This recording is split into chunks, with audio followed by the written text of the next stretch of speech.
We have the worst death, the evil queen from Snow White, because she fell off a cliff, a very tall one, but Disney didn't stop there. They made her get crushed by boulders after she hit bottom. Like, girl did not get one death. She got the deluxe package, which brings me to the one fact that has haunted me for years. Originally, Gaston survived his fall. He landed in the river, crawled out, then got eaten by wolves, the same wolves that attacked Belle earlier. Disney didn't put that in the final cut because it was too much, which is hilarious when you consider that the same studio showed a man being hanged by a jungle vine. Disney in the 1930s to 2000s was chaos incarnate. Disney now is like, the villain is misunderstood and deserves a redemption arc and gluten-free dinner. And you know what? I get it. Times changed. Parents complained. Society became very concerned about what children watch, but at what cost? We didn't even realize how brutal these deaths were until we grew up. And honestly, we turned out fine, mostly. Nothing a little therapy couldn't handle. We went from villain gets eaten alive by starving animals to villain is gently escorted off the property by local law enforcement. And like, I'm not saying we need to traumatize kids again, but maybe, just maybe, Disney could bring back a little chaos. Because a good villain death?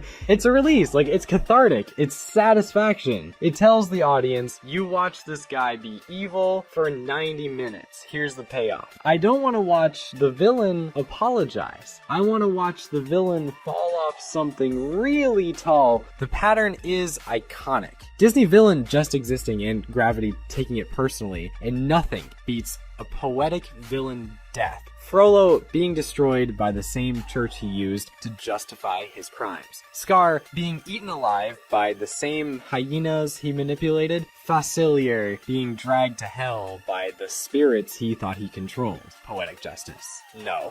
Poetic violence. And let's not forget Atlantis. Like, a movie that went way harder than anyone remembers. Rourke didn't just die. He turned into a crystallized monster, cracked apart, and exploded into diamond confetti. That's not a death. That's a final boss animation. Turbo from Wreck-It Ralph. He knew what was coming and still couldn't control it. The terror in his voice when he is dragged into the beacon. Unsettling. And I love it because Disney used to let villains be villains. They didn't soften their edges or explain their trauma or make you feel bad for them. They said, this guy is awful. Watch what happens next. And we said, yes, chef.